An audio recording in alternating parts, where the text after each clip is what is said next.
യുദ്ധവിരാമം താൽക്കാലികം. ഇനി ആരാണ് പൂച്ചയ്ക്ക് മണി കെട്ടുക? 3-4 രാജ്യങ്ങൾ സ്വാഭാവിക കാൻഡിഡേറ്റ്സാണ്. ഒന്ന്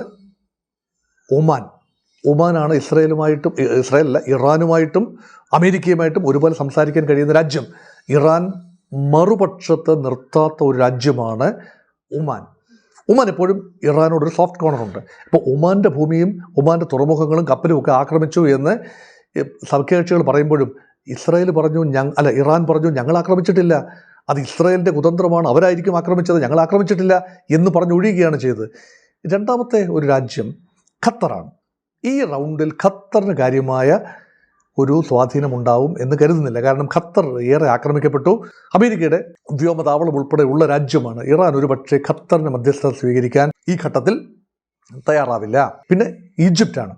ഈജിപ്തിന് അവരുടേതായ പ്രശ്നങ്ങളുണ്ട്. അതുകൊണ്ട് ഈജിപ്തും മുൻകാലങ്ങളിൽ ഗാസ വിഷയത്തിലുൾപ്പെടെ, ഗാസ ഈജിപ്തിനോട് ചേർന്ന് കിടക്കുന്ന സ്ഥലമാണ്, ഒരു കാലത്ത് ഈജിപ്തിനെ കൺട്രോൾ ചെയ്തിരുന്ന ഭൂമിയാണ്.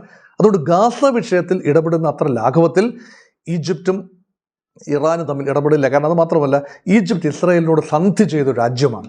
അപ്പോൾ ഇസ്രായേൽ താല്പര്യങ്ങൾ ഉൾപ്പെടെ ഒരു പരിധിവരെ ഈജിപ്ത് സംരക്ഷിക്കും എന്നൊരു ചിന്ത ഇറാൻ ഉണ്ടാകും. ഇറാൻ ഈജിപ്തിനെ ആ രീതിയിൽ വിശ്വസിക്കാനുള്ള സാധ്യത കുറവാണ്. പിന്നീടുള്ളത് ഒരു വലിയ ശക്തിയായ തുർക്കിയാണ്.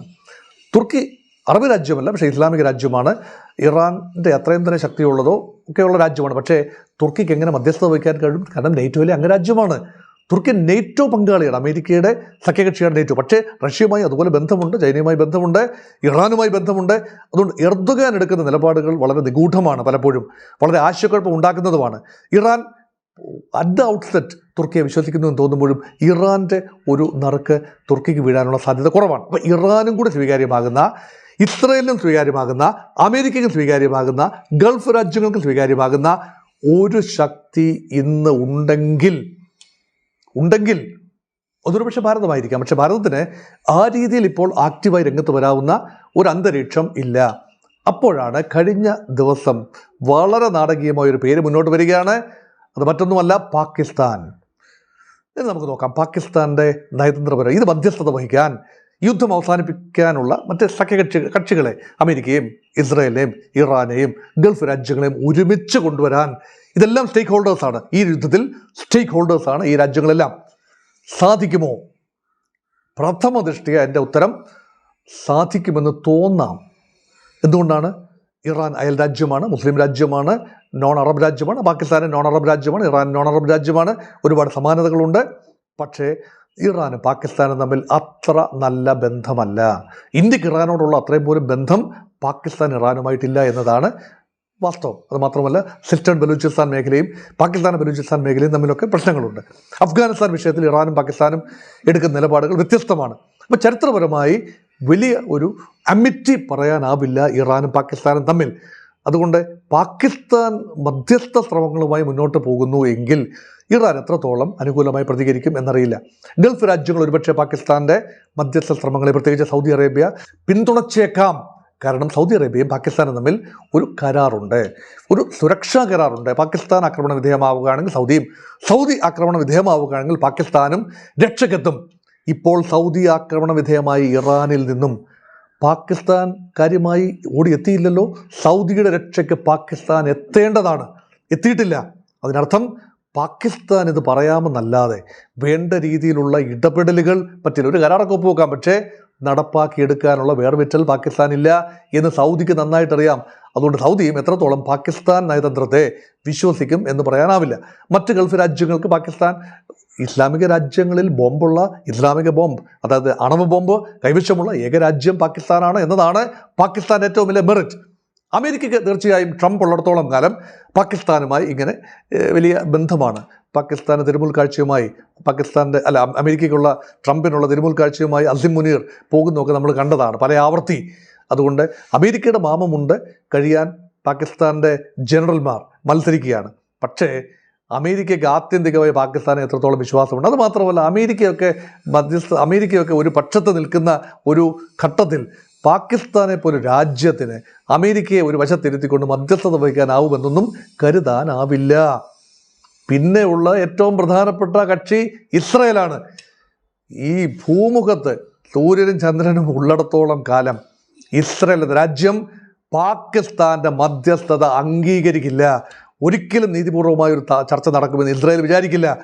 അതുകൊണ്ട് പാകിസ്ഥാൻ്റെ മധ്യസ്ഥതയെക്കുറിച്ച് ഇപ്പോൾ ഉയരുന്ന ചില നിഗമനങ്ങൾ, ചില സൂചനകൾ ഇത് ചാപ്പിള്ളയാകാനുള്ള സാധ്യതയാണ് കാണുന്നത്. അതുകൊണ്ട് മധ്യസ്ഥ ശ്രമങ്ങൾ നടക്കണമെങ്കിൽ ഒരു തീരുമാനമുണ്ടാകണം. 3 പ്രധാന ശക്തികൾ, ഇറാൻ, സൗദി അറേബ്യ, ഇസ്രായേൽ, ഈ 3 രാജ്യങ്ങൾ അനൗപചാരിക തലത്തിൽ ഒരു ഹോട്ട്ലൈൻ ബന്ധം തുടങ്ങുകയും ഗൾഫ് രാജ്യങ്ങളെ പ്രതിനിധീകരിച്ചുകൊണ്ട് സൗദി അറേബ്യയും ഇസ്രായേൽ മറുപക്ഷത്തും ഇറാൻ മറുപക്ഷത്തുമായി ഒരു ധാരണയുണ്ടാകണം. പരസ്പരം യുദ്ധമില്ലാ കരാർ, പരസ്പരം യുദ്ധമില്ലാത്തൊരവസ്ഥ. അതോടൊപ്പം തന്നെ ഞാൻ നേരത്തെ മുൻ വീഡിയോകളിൽ പറഞ്ഞ ഒരു കാര്യം ആവർത്തിക്കുന്നു. മേഖലയിൽ ബാഹ്യ ശക്തികളുടെ ഇടപെടൽ പരമാവധി കുറയ്ക്കണം. ഒരു നിമിഷം കൊണ്ട് അവസാനിപ്പിക്കാനാവില്ല. അമേരിക്കയുടെ ഇടപെടലോ അമേരിക്കയുടെ സേനാതാവളങ്ങളോ ഗൾഫ് രാജ്യങ്ങളിൽ ഒരു നിമിഷം നിങ്ങൾ കട്ടയും പടയും മടക്കി അങ്ങ് പൊയ്ക്കോളൂ എന്ന് പറഞ്ഞാൽ അവർ പോവില്ല. പക്ഷെ അത് പറയേണ്ട സമയമായി. അതുകൊണ്ട് ഈ 3 രാജ്യങ്ങൾ തീരുമാനിക്കുക, ഇത് തങ്ങളുടെ ആഭ്യന്തര കാര്യമാണ്. ഇറാന് ചില ഉറപ്പുകൾ കൊടുക്കണം. ഇറാനെ അംഗീകരിക്കുമെന്ന് ഇസ്രായേൽ പറയണം. ഇസ്രായേലിനെ പൂർണ്ണമായി ഇറാൻ അംഗീകരിക്കണം. ഡെത്ത് ടു ഇസ്രായേൽ എന്ന് പറയുന്നത് ഇറാൻ അവസാനിപ്പിക്കണം. എന്തിനാണ് വെറുതെ ഇത് പറഞ്ഞുകൊണ്ടിരിക്കുന്നത്? ജൂതരാഷ്ട്രത്തിനും അവിടെ നിലനിൽക്കാനാവണം. ഒരു രാജ്യത്തെ അവസാനിപ്പിച്ചുകൊണ്ട്, ഇറാനെ അവസാനിപ്പിച്ചുകൊണ്ട് ഇസ്രായേലിനെ അവസാനിപ്പിച്ചുകൊണ്ട് ഇറാനോ നിലനിൽക്കാനാവില്ല. Give respect and take respect, exist and coexist, അല്ലേ? വസിക്കുക, സഹവസിക്കുക, അധിവസിക്കാൻ നോക്കാതിരിക്കുക, സഹവസിക്കുക. ഈ ഒരു തന്ത്രം, ഈ ഒരു യാഥാർത്ഥ്യം ഉൾക്കൊണ്ടുകൊണ്ട് ഗൾഫ് രാജ്യങ്ങൾ ഇതിൽ പങ്കാളികളല്ല. അമേരിക്കയ്ക്ക് താവളങ്ങൾ ഒരുക്കുന്നതാണ് പ്രശ്നമെങ്കിൽ അത് കുറച്ചു കൊണ്ടുവരാമെന്ന ഉറപ്പ് ഗൾഫ് രാജ്യങ്ങൾ സൗദി അറേബ്യയിലൂടെ നൽകുകയും ചെയ്യുക എന്നതാണ് ഏറ്റവും കരണീയമായ കാര്യം. അതുകൊണ്ട് നിരന്തരമായി കൂടിയാലോചന, ഈ 5 ദിവസം, ഇപ്പോൾ വെടിനിർത്തൽ ലഭ്യമാകുന്ന 5 ദിവസം നിരന്തരമായി കൂടിയാലോചനകളിലൂടെ വെടിനിർത്തൽ ലംഘിക്കപ്പെടുന്നില്ല, ഇത് തുടരുന്നു എന്ന് ഉറപ്പുവരുത്തുകയും വിശാലമായ ചർച്ചയ്ക്കുള്ള അന്തരീക്ഷം ഉണ്ടാവുകയും ചെയ്യുക. ചർച്ചയില്ലാതെ, ഒരു ചർച്ചയുമില്ലാതെ ഈ വിഷയം അവസാനിപ്പിക്കുന്നു എന്ന് കരുതുക.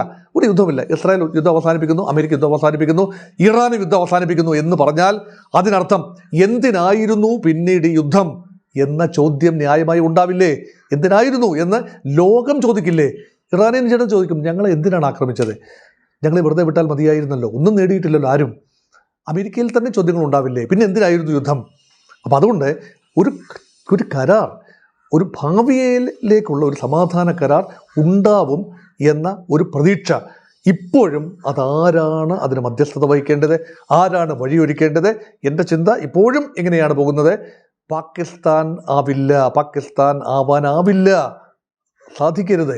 അങ്ങനെ ഉണ്ടെങ്കിൽ ഒരിക്കലും അത് ഫലവത്താവില്ല എന്ന നിഗമനത്തോടെ മധ്യേഷ്യയിൽ, പശ്ചിമേഷ്യയിൽ സമാധാനത്തിന് വെള്ളരിപ്രാവുകൾ അന്തരീക്ഷത്തിൽ ഉള്ളത്, അങ്ങ് അകലെ ചക്രവാളത്തിൽ കാണുന്ന വെള്ളരിപ്രാവുകൾക്ക് മധ്യപൗരസ്ത്യ പ്രദേശത്ത് ആകമാനം വിഹരിക്കാൻ, സമാധാനത്തിൻ്റെ പ്രാവുകൾക്ക് വിഹരിക്കാൻ അന്തരീക്ഷമുണ്ടാകട്ടെ എന്ന് ആശംസിച്ചുകൊണ്ട് ഭാരതവംശജരായ ഇന്ത്യക്കാരായ 1 കോടിയോളം ആളുകൾക്ക് സമാധാനം ആശ്വാസകരമായ തീരുമാനമാണ് എന്ന ചിന്തയോടെ മലയാളികൾ 35 ലക്ഷത്തോളം പേരാണ് ഇവിടെ വസിക്കുന്നത്. അവരുടെ കുടുംബാംഗങ്ങൾ, അവരുടെ എല്ലാം ചുണ്ടിൽ പുഞ്ചിരി വിരിയട്ടെ എന്ന് ആശംസിച്ചുകൊണ്ട് അവസാനിപ്പിക്കട്ടെ.